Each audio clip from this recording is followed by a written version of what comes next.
The invoice arrived on a Tuesday morning in January, which was my first clue that something was seriously wrong with the Meadowbrook Hills Homeowners Association. I stared at the piece of paper, reading it 3 times to make sure I wasn't hallucinating. $500 for snow removal services I never requested, never agreed to, and certainly never needed.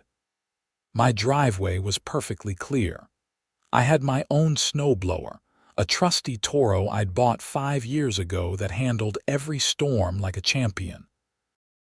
The invoice came from something called Premier Winter Services, with a note at the bottom stating that payment was due within 14 days to avoid late fees and potential liens on my property.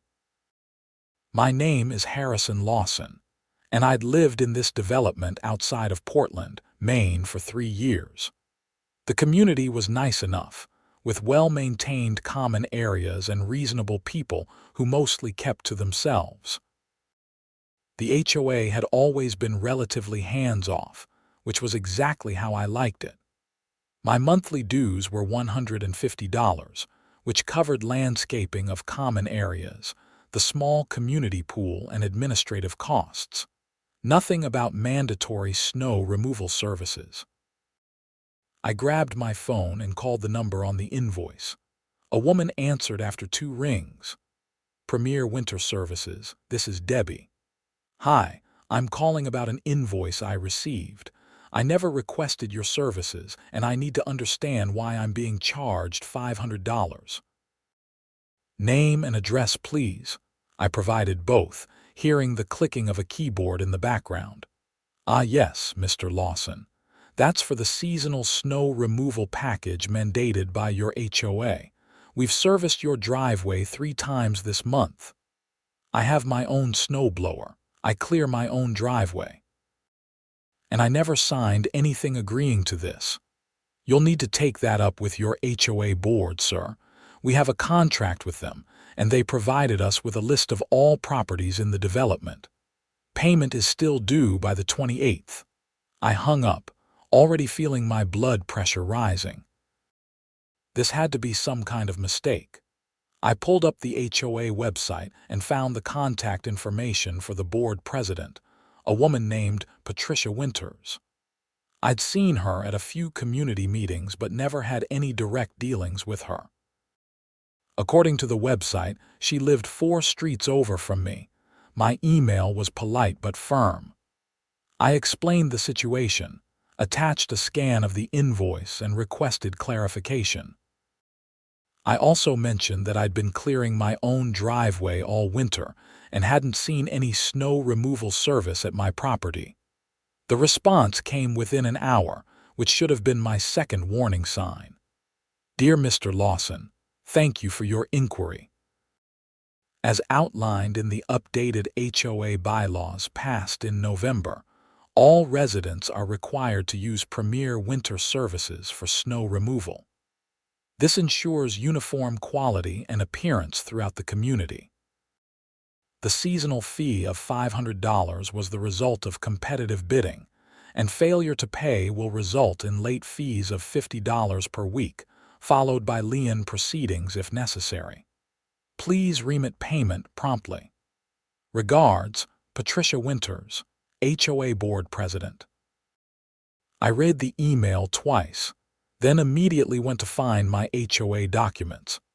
I'd kept everything in a filing cabinet in my home office, including the original covenants, conditions, and restrictions I'd received when I bought the house.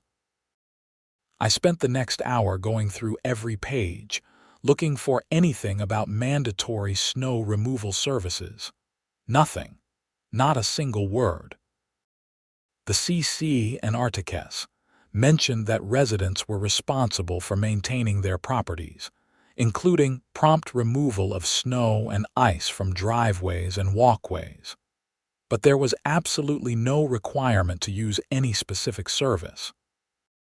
In fact, the document seemed to suggest the opposite, placing the responsibility squarely on the homeowner to handle it however they saw fit. I checked the HOA website for the November meeting minutes Patricia had mentioned. The website showed the minutes for the October meeting, then nothing until December. The November meeting was conspicuously absent. This time I decided to call Patricia directly. Her number was listed on the HOA website. "Hello?" The voice was clipped, impatient. "Hi, is this Patricia Winters?" "Yes, who's calling?" "This is Harrison Lawson. I'm calling about the snow removal invoice I received." There was a pause, then a long sigh. "Mr. Lawson, I already responded to your email. The policy is quite clear." "Actually, it's not clear at all. I've been through my HOA documents, and there's no mention of mandatory snow removal services. I also don't see any minutes from the November meeting where this was supposedly passed. The board voted on it. It's binding. But I never received notice of the meeting. And even if there was a vote, you can't just change the fundamental CC and articles without proper procedure. There are laws governing this." Her voice went cold. "Mr. Lawson, I've been managing HOAs for 15 years. I know exactly what I'm doing. The vote was legal, the policy is enforceable, and you will pay the invoice. If you have a problem with that, you're welcome to attend the next board meeting in February and voice your concerns then. In the meantime, payment is due by the 28th. I'm not paying for a service I didn't request and don't need. Then you'll be subject to late fees and eventual lien proceedings. Your choice. Have a good day." She hung up before I could respond. I sat there, phone in hand, trying to process what had just happened. In 3 years of living here, I'd never had a single problem with the HOA. Now, suddenly, I was being threatened with liens because I refused to pay for something I never agreed to. I needed help, but I wasn't sure where to start. I'd never dealt with anything like this before. Then I remembered my neighbor, Bill Thompson, mentioning something about HOA disputes at a backyard barbecue last summer. He'd said something about always getting things in writing and never trusting the board to act in good faith. At the time, I'd thought he was just cynical. Now I was starting to understand. I walked next door and knocked. Bill answered wearing sweatpants and a Patriots hoodie, a coffee mug in his hand. "Harrison, what's up? Do you have a minute? I need some advice about the HOA." His expression changed immediately, becoming serious. "Come in." His living room was warm and cluttered in a comfortable way. He gestured to the couch and I sat, then showed him the invoice and explained the situation. Bill shook his head slowly. "Patricia Winters is a piece of work. She moved into the development about 6 months ago and immediately got herself elected board president. Since then, she's been trying to turn this place into some kind of dictatorship. You got one of these invoices too?" "Yeah, and I already paid it." "Why?" "If it's not legitimate, because I'm selling my house in the spring and I can't afford to have a lien on the property. It would kill the sale. But Harrison, if you're willing to fight this, you should. Someone needs to stand up to her. Did you actually see anyone plowing your driveway?" Bill laughed. "Once. They came through at 3 in the morning after that storm 2 weeks ago. I'd already cleared my driveway that afternoon, so they basically pushed around a dusting of snow and called it a service. $500 for maybe 10 minutes of work. It's a scam." And the November meeting never happened. At least, not publicly. I think Patricia and her cronies on the board had some kind of private vote and decided to call it official. But there was no notice, no opportunity for residents to attend, nothing. That can't be legal. Probably not, but who's going to fight it? Most people here will just pay the invoice and grumble about it. The few who might push back are either too busy or too worried about the hassle. I left Bill's house more determined than ever. This wasn't just about $500. It was about Patricia Winters and her board overstepping their authority and expecting everyone to just fall in line. That evening, I started researching HOA law in Maine. The state had specific statutes governing homeowners associations, including requirements for notice of meetings, voting procedures, and limitations on the board's authority. From what I could tell, Patricia had violated multiple provisions, but I needed professional help. I found a law firm in Portland that specialized in HOA disputes and real estate law. The next morning, I called and made an appointment for Thursday afternoon. The lawyer's name was Jennifer Ramirez, and her office was in a renovated brick building downtown. She was maybe 40, with sharp eyes and an air of competence that immediately put me at ease. I laid out the whole situation, providing copies of the invoice, my original HOA documents, the emails with Patricia, and screenshots of the missing November meeting minutes. Jennifer spent 20 minutes reviewing everything, occasionally making notes on a legal pad. Finally, she looked up. "Okay, this is actually pretty straightforward. Patricia Winters doesn't have a leg to stand on." Relief washed over me. "So I don't have to pay." "Not only do you not have to pay, but this entire scheme is likely unenforceable against anyone in your development. Let me break this down for you." She pulled out my CC and Articus and pointed to a specific section. "This is the amendment provision. It states that any material changes to the covenants require a vote of 60% of all homeowners, not just the board. A mandatory snow removal service that costs homeowners $500 per year is absolutely a material change.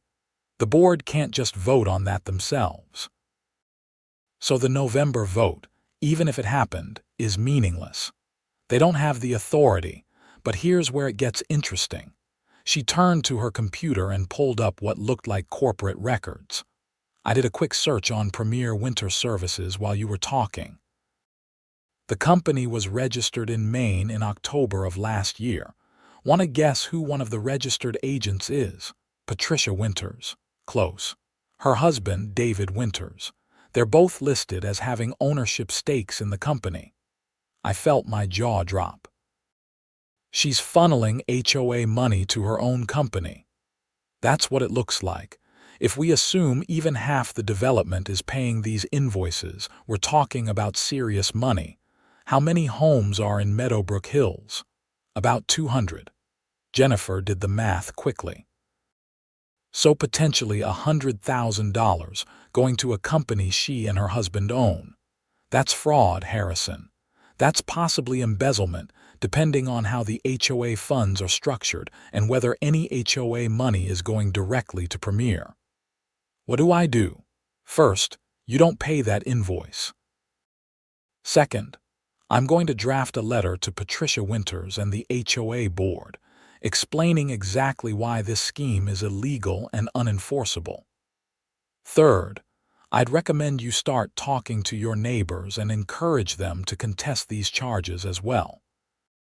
And fourth, if Patricia doesn't back down, we may need to consider filing a lawsuit and reporting this to the authorities." "How much is this going to cost me?" Jennifer smiled. "My initial consultation is free. The letter will run you about $500 in legal fees. If this goes to court, we can discuss rates, but honestly, I don't think it will get that far. Once Patricia realizes someone has lawyered up and knows what they're talking about, she'll probably fold. People like her rely on intimidation and the assumption that nobody will fight back." I hired Jennifer on the spot, and she promised to have the letter drafted and sent by early the following week. That weekend, I decided to do some investigating of my own. I started by walking through the neighborhood, paying attention to driveways. What I found was interesting. About half the homes had clearly been plowed recently, with the telltale banks of snow pushed to the sides. But the other half, including mine, showed signs of snowblower use or hand shoveling. The plowed driveways had small orange flags stuck in the snow banks, presumably marking where Premier had provided service. I knocked on a few doors, introducing myself and asking if they'd gotten the invoice from Premier Winter Services. The responses varied. Some had paid without question. Others were angry but felt they had no choice. A few, like me, were refusing to pay but weren't sure what to do next. One neighbor, a retired teacher named Margaret Chen, invited me in for coffee and showed me her own documentation. I called a board member I know, Susan Fletcher, and asked her about this. She was embarrassed. Turns out only 3 of the 5 board members even knew about the vote. Patricia scheduled an emergency meeting and only notified the people she knew would support her. Susan found out about it afterward and was furious, but Patricia told her it was too late to change it. Can Susan go on record with that? I don't know. She's worried about retaliation. Patricia has already threatened to fine people for trivial violations. One guy got a notice about his mailbox being half an inch too far from the street. Another got cited because her house numbers were the wrong shade of brass. This was getting worse by the minute. Patricia wasn't just running a scam. She was intimidating anyone who might oppose her. By Sunday evening, I talked to about 30 neighbors. 15 were willing to join together in opposing the snow removal charges. I collected their contact information and promised to keep them updated. Monday morning, I called Jennifer and filled her in on what I'd learned. The fact that she only notified board members who would support her is huge, Jennifer said. That's a violation of basic corporate governance, and the intimidation tactics are potentially harassment. I'm going to make the letter stronger. We're not just asking her to rescind the charges, we're demanding it and threatening legal action if she doesn't comply.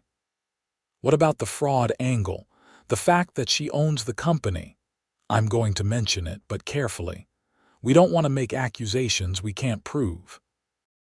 But I'll make it clear that we're aware of the conflict of interest, and that we're prepared to investigate further if necessary. The letter went out on Tuesday via certified mail, both to Patricia's home address and to the HOA's registered agent address. Jennifer also sent copies via email to all 5 board members. The response was swift and aggressive. Wednesday morning, I found a notice taped to my front door.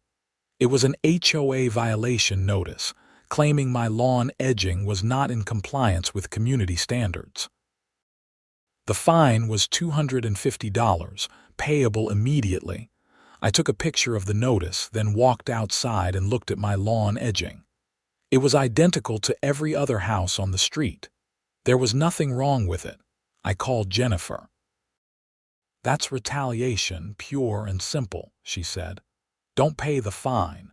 Document everything. Take photos of your lawn edging and your neighbors for comparison.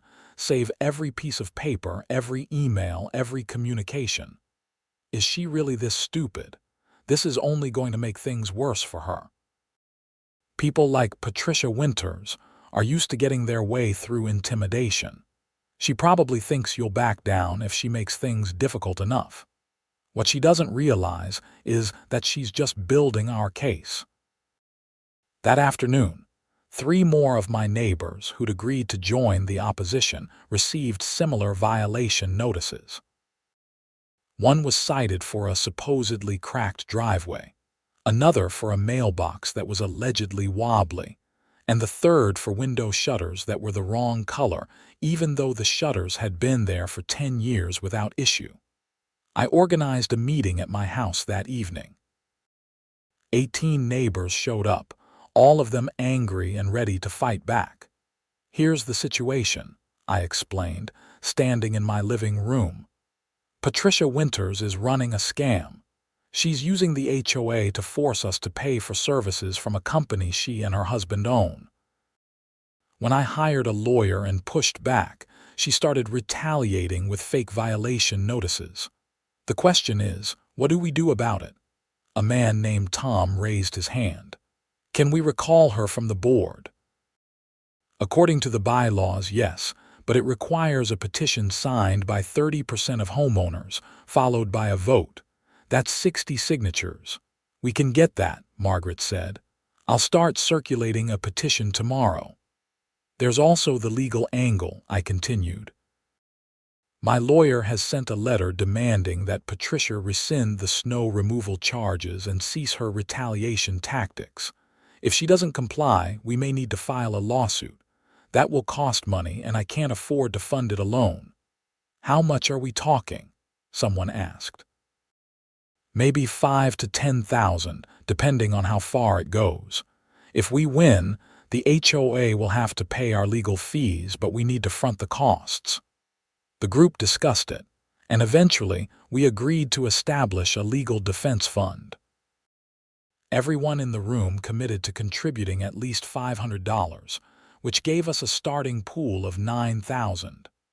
Others who weren't present would be approached later. Over the next week, things escalated quickly. Patricia responded to Jennifer's letter with her own lawyer's letter, which essentially said the board's actions were proper, and any further harassment would result in a countersuit. Jennifer laughed when she read it. Her lawyer is either incompetent or doesn't know the full story. This response doesn't address any of the substantive issues I raised. It's just bluster. Meanwhile, Margaret collected signatures for the recall petition. By Friday, she had 87 signatures, well over the required threshold. She submitted it to the HOA board via certified mail, with copies to all board members. Patricia's response was to claim the petition was invalid because some of the signatures were allegedly forged. She provided no evidence for this claim, but she refused to schedule a recall vote. That weekend, I got a call from Susan Fletcher, the board member Margaret had mentioned. Susan wanted to meet in person, somewhere away from the neighborhood. We agreed on a coffee shop in downtown Portland. Susan was in her 50s, well-dressed and clearly nervous. She ordered a latte and sat across from me in a corner booth. I need to tell you what's been happening, but I'm terrified of what Patricia might do if she finds out I talked to you. Anything you tell me will be kept confidential unless you give me permission otherwise. She nodded, taking a deep breath. Patricia moved into Meadowbrook Hills with a plan. She's done this before in 2 other developments in Massachusetts. She gets elected to the HOA board, takes control, and then starts funneling money to companies she owns. Snow removal in winter, landscaping in summer, maintenance contracts, whatever she can manage. How do you know this? I did some research after the snow removal thing. I found online complaints from residents in her previous developments. Same pattern. Mandatory services, inflated prices, and if anyone complained, they got buried in violation notices and fines. Why didn't those people stop her? In one case, they did. There was a lawsuit, and Patricia and her husband settled out of court. They sold their house and moved, which is how they ended up here. The other development, I'm not sure what happened, but the complaints just stopped. Have you told the other board members? I told Kevin Martinez. He's sympathetic but doesn't want to rock the boat. The other 2 board members, Donna Pritchard and Frank Shelton, are completely in Patricia's pocket. Donna is her friend from before they moved here, and Frank is just a yes man who doesn't pay attention to anything. Will you testify to this if it comes to a lawsuit? Susan hesitated, then nodded. Yes, but I need protection from retaliation. I can't afford to have her come after me with fines and legal threats. My lawyer can help with that. Are you willing to talk to her? Yes. I called Jennifer right then, and she agreed to meet with Susan the following Monday. This was the break we needed. With an insider willing to testify, Patricia's whole scheme would unravel. But Patricia wasn't done fighting. The following Tuesday, I received a notice in the mail that the HOA board had voted to place a lien on my property for unpaid fines and fees totaling $950. The amount included the original snow removal invoice, the fake landscaping violation, and various administrative fees. Jennifer filed an emergency motion in county court to block the lien, arguing that it was retaliatory and based on invalid charges. The hearing was scheduled for the following week. In the meantime, more neighbors came forward with their own stories of Patricia's behavior. One couple had been threatened with daily fines until they removed a bird feeder from their front yard, even though bird feeders weren't mentioned anywhere in the CC and Articus. Another homeowner had been told his car was too old to be parked in his driveway and had to be kept in the garage, again with no basis in the actual rules. The pattern was clear. Patricia used the HOA as her personal fiefdom, making up rules as she went and punishing anyone who didn't comply. The court hearing was on a Thursday morning. Jennifer, Susan Fletcher, and I all attended. Patricia was there with her lawyer, a slick-looking man in an expensive suit who reminded me of a used car salesman. The judge was a middle-aged woman named Kathleen O'Brien. She listened to both sides, reviewed the documentation, and asked pointed questions. "Miss Winters," Judge O'Brien said, "can you show me where in the HOA's governing documents it states that homeowners are required to use a specific snow removal service?" Patricia's lawyer jumped in. "Your Honor, the board has the authority to make reasonable rules for the operation and management of the community." I didn't ask about the board's general authority. I asked for the specific provision requiring homeowners to use premier winter services. It was passed by board vote in November. "And was proper notice given to all homeowners before this vote?" Silence. Patricia's lawyer shuffled papers, clearly stalling. "I'll take that as a no," Judge O'Brien said dryly. "What about the conflict of interest issue? Miss Ramirez's brief indicates that Miss Winters has an ownership stake in Premier Winter Services. That's irrelevant to the validity of the board's vote. Actually, it's extremely relevant to whether the vote was made in good faith and in the best interests of the community. Miss Winters, do you own part of Premier Winter Services?" Patricia looked like she wanted to disappear into the floor. "My husband and I are investors, yes." "And did you disclose this conflict of interest before the board voted to make Premier the mandatory service provider?" More silence. Judge O'Brien shook her head. "I've heard enough. The lien is blocked pending a full hearing on the validity of these charges. Furthermore, I'm ordering the HOA board to cease any further collection efforts related to the snow removal invoices until this matter is resolved. Miss Ramirez, please file a full complaint and we'll schedule a comprehensive hearing."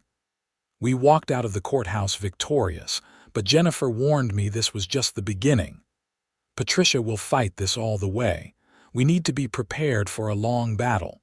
"How long?" "Months, probably. But we're in a strong position, especially with Susan's testimony." That weekend, Margaret organized a community meeting at the local library. Over 100 residents showed up, far more than ever attended official HOA meetings. I explained what had been happening, and Jennifer gave a presentation on HOA law and residents' rights. The anger in the room was palpable. People who'd been quietly paying the invoices and tolerating Patricia's bullying suddenly realized they didn't have to. By the end of the meeting, we had 43 homeowners committed to the recall effort and willing to contest the snow removal charges. Patricia tried to counter by scheduling her own HOA meeting, but fewer than 20 people showed up, and most of them were there to demand answers. According to Margaret, who attended, it was a disaster. Patricia refused to answer questions about the conflict of interest, claimed the court had no jurisdiction over HOA matters, and threatened anyone who didn't pay their invoices with immediate liens. Several people walked out in disgust. The formal complaint was filed in early March.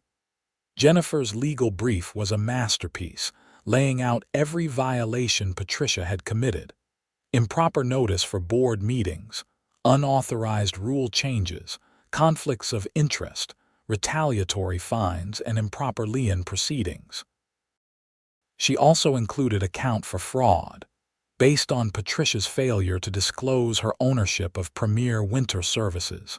Discovery began, and it was even more damning than we'd hoped. Patricia's financial records showed that, in the 4 months Premier Winter Services had been operating, the company had grossed over $90,000, almost all of it from Meadowbrook Hills residents. The actual costs for equipment and labor were less than $20,000. Patricia and her husband had pocketed the difference.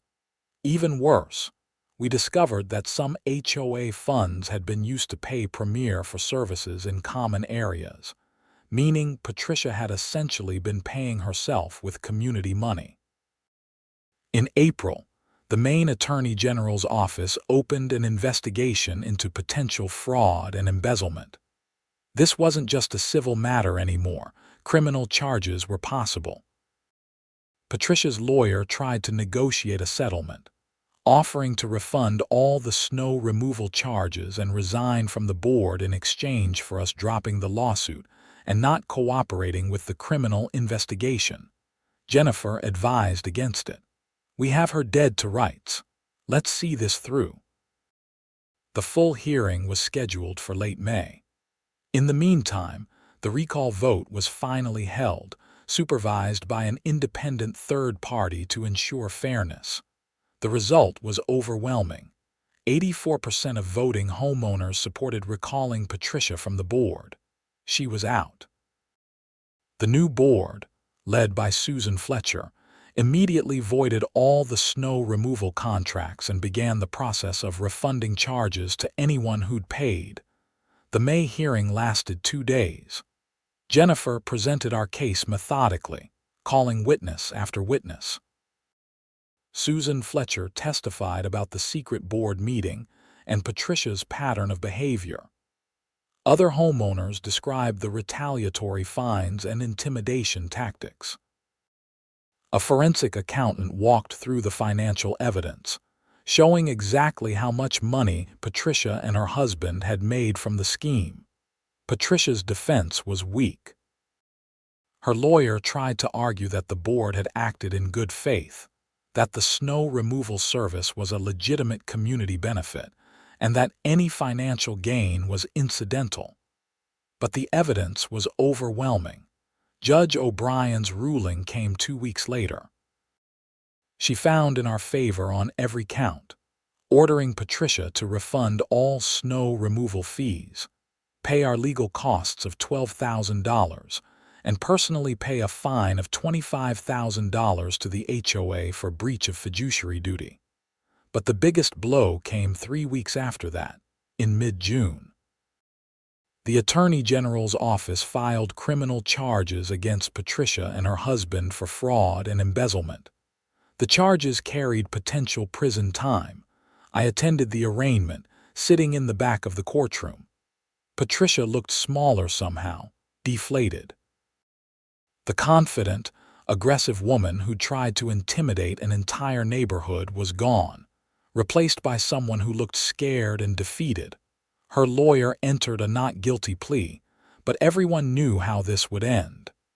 The evidence was too strong. In August, Patricia and her husband accepted a plea deal. They pled guilty to reduced charges in exchange for suspended prison sentences, 5 years probation, full restitution to everyone they'd defrauded, and a permanent ban from serving on any HOA board in Maine.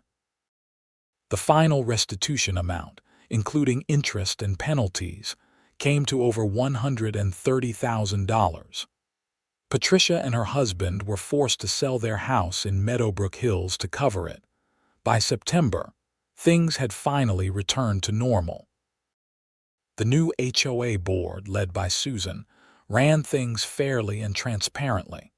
Monthly meetings were well attended, and decisions were made with proper notice and community input. I was clearing leaves from my yard one October afternoon when Margaret stopped by.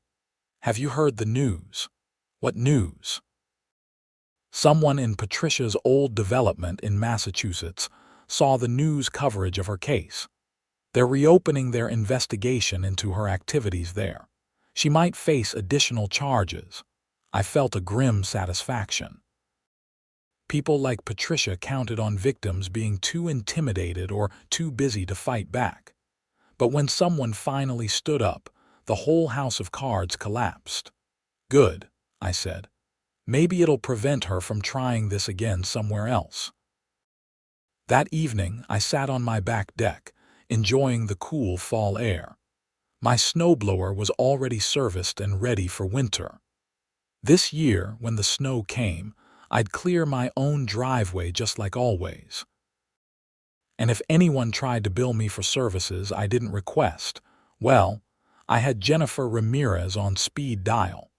The whole experience had been exhausting, stressful, and expensive, even with the legal fees eventually being covered by Patricia.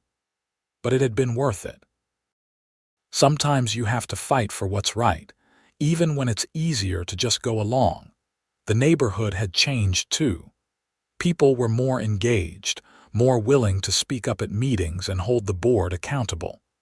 We'd learned that an HOA only has as much power as the residents allow it to have. In November, almost exactly a year after Patricia's secret vote, the new board held a properly noticed meeting to discuss winter maintenance policies. The decision was unanimous and supported by the full community. Residents could clear their own driveways or hire whatever service they preferred. The HOA would maintain common areas and nothing more. I voted in favor, along with everyone else. That Thanksgiving, I hosted a dinner for some of the neighbors who'd been part of the fight against Patricia. Margaret, Bill, Tom, Susan, and a dozen others crowded into my dining room, sharing food and stories. "Remember when she tried to fine you for your lawn edging?" Bill said, laughing. "I thought you were going to lose your mind." I almost did, but finding Jennifer was the key. Having someone who knew the law and wasn't afraid to fight back made all the difference. "To Harrison," Susan said, raising her glass, "for having the guts to stand up when the rest of us were too scared." "To all of us," I corrected. "Nobody can fight these battles alone." It took all of us working together. We toasted to that, and the conversation moved on to other topics. But later, after everyone had gone home and I was cleaning up, I thought about how different things could have been. If I just paid that first invoice, Patricia would still be running her scheme. More people would have been defrauded, and she would have moved on to some new way to exploit the community. The $500 wasn't the real issue. It was the principle, the refusal to be bullied, the willingness to stand up even when it was difficult. That winter was particularly harsh, with several major storms. Each time, I fired up my trusty snowblower and cleared my driveway, and it felt like a small victory. No invoices arrived. No threats. No liens. Just a quiet neighborhood where people lived their lives in peace. The following spring, I saw Premier Winter Services was shut down. The company website was gone and the phone number was disconnected. Patricia and her husband had dissolved the business as part of their restitution agreement. In April, I got a check in the mail for $650, my full refund plus interest for the invoice I'd never paid. It felt good to cash it, but the money wasn't the point anymore. Jennifer called me that same week. "I wanted to let you know that Patricia's criminal case in Massachusetts is moving forward. They found evidence of similar fraud going back 5 years. She's looking at serious charges there." "How serious?" "Potentially federal if they can show a pattern of interstate fraud. She could actually serve time." I almost feel bad for her, I said. Almost. Don't. She knew exactly what she was doing. She was a predator who targeted communities where people trusted their HOA boards. She deserves whatever she gets. In June, the Meadowbrook Hills HOA held elections for board positions. I was nominated but declined. I'd had enough of HOA politics to last a lifetime. Susan was re-elected as president, and several other solid candidates joined the board. The community was in good hands. That summer, I spent a lot of time on home improvement projects I'd been putting off. New gutters, repainting the garage, landscaping the backyard. Normal homeowner stuff, without any worry about violation notices or retaliatory fines. One Saturday in July, I was at the hardware store when I ran into Patricia's former lawyer, the slick guy who'd represented her in court. He was in the paint section, looking at color samples. He recognized me and nodded awkwardly. "Mr. Lawson, counselor." I wanted to say, for what it's worth, I didn't know the full extent of what Patricia was doing. When I took her case, she told me it was a simple HOA dispute. By the time I realized how bad it was, I was already in the middle of it. I believed him. He'd been incompetent during the hearings, but not malicious. Maybe do better due diligence next time, I suggested. Already learned that lesson. I don't take HOA cases anymore. Too much risk of getting caught up in something like this. We parted ways, and I didn't think much more about it. In September, almost 2 years after the whole mess started, I received a final notice from the Attorney General's office. Patricia had pled guilty to additional fraud charges in Massachusetts and had been sentenced to 18 months in prison, followed by 5 years of probation. Her husband got a year and a day. The notice also mentioned that victims in Massachusetts were being compensated through the same restitution fund that had paid back the Meadowbrook Hills residents. The total amount of fraud was estimated at over $400,000 across 3 different HOA communities. I showed the notice to Margaret when she stopped by that evening. 18 months seems light for that much fraud, she said. It's because she cooperated and pled guilty. But with her prior plea agreement in Maine, she'll have a felony record, no money, and no way to ever do this again. That's something. I guess. I'm just glad it's finally over, me too. But it wasn't quite over. In October, I was contacted by a journalist from the Portland Press-Herald. She was writing a story about HOA fraud and wanted to interview me about my experience with Patricia Winters. I agreed, and the article ran in November. It was fair and thorough, detailing Patricia's scheme, our legal battle, and the eventual criminal prosecution. The article also included advice for homeowners about protecting themselves from similar fraud, emphasizing the importance of reading governing documents, attending meetings, and questioning charges that seemed unreasonable. The article got picked up by several national news outlets, and suddenly, I was getting calls from people across the country dealing with similar issues in their own HOAs. I couldn't help them all, but I shared Jennifer's contact information and the lessons I'd learned. One man in Arizona said my story had inspired him to fight back against his own HOA's overreach. Another woman in Florida was using the article as evidence in her own lawsuit against an abusive board. It felt good to know that our struggle had helped others. By the time the 2-year anniversary of that first invoice rolled around, Meadowbrook Hills was thriving. The new board had implemented transparent accounting, regular communication with residents, and reasonable policies that actually improved the community.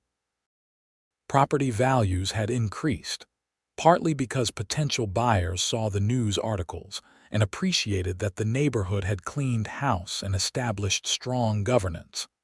I was out front putting up Christmas lights in December when a young couple walked by with a real estate agent.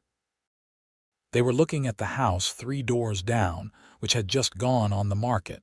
The agent was explaining the HOA situation. There was some trouble a couple years ago, but the community dealt with it properly. The current board is excellent, very professional and responsive. The couple seemed satisfied with that answer and they went into the house for a showing. Later that week, Bill Thompson stopped by. He was packing up to move, having finally sold his house. "I wanted to thank you before I left," he said. "If you hadn't fought Patricia, I would have had to disclose all that HOA drama to buyers. It would have killed my sale. Instead, I can tell people the problem was resolved and the community is stronger for it. Made a huge difference." "Where are you headed, Florida?" "Retiring to a condo with no HOA," he grinned. "I've had enough of that nonsense to last a lifetime," I laughed. "Can't blame you there." We shook hands and he left. I watched him drive away, thinking about how many lives Patricia had affected with her greed. Bill had almost lost a home sale. Families had paid hundreds or thousands of dollars they couldn't afford. The whole community had been thrown into turmoil, all because one woman thought she could use her position for personal gain and nobody would stop her. But we had stopped her. Not just for ourselves, but for future residents who would never know how close the neighborhood came to being permanently damaged by a corrupt board president. That Christmas was peaceful. No surprise invoices, no violation notices, no legal battles. Just normal holiday stress about cooking dinner and finding the right gifts. In January, I got one final piece of news about Patricia Winters. She'd filed for bankruptcy, unable to pay all the restitution orders and legal judgments against her. Everything she and her husband owned was being liquidated. It was a fitting end to the story. She tried to get rich by defrauding her neighbors, and instead, she'd lost everything. I thought about sending her a letter in prison, something petty and vindictive, but I decided against it. The best revenge was living well, and I was doing exactly that. The snowblower sat in my garage, ready for the next storm. My property was free of liens. My relationship with the HOA board was cordial and professional. Life was good. Sometimes, late at night, I still thought about those early days of the conflict. The anger and frustration when I first got that invoice. The fear when Patricia started retaliating with fake violations. The stress of legal proceedings and community organizing. It had been one of the hardest experiences of my life, but it had also been one of the most important. I'd learned that institutions only function properly when people hold them accountable. That standing up to bullies, even powerful ones, is always worth it. That communities are strongest when they work together. Those were lessons I'd carry with me forever. In February, Margaret knocked on my door with news. "You'll never guess who just bought Patricia's old house." "Who?" "A retired lawyer who specializes in HOA law. He's already volunteered to serve on the board as a legal advisor." I laughed. Of course. Just our luck to go from the worst possible board president to having a built-in legal expert. Hey, after what we went through, I'll take it. Better to have too much legal knowledge than too little.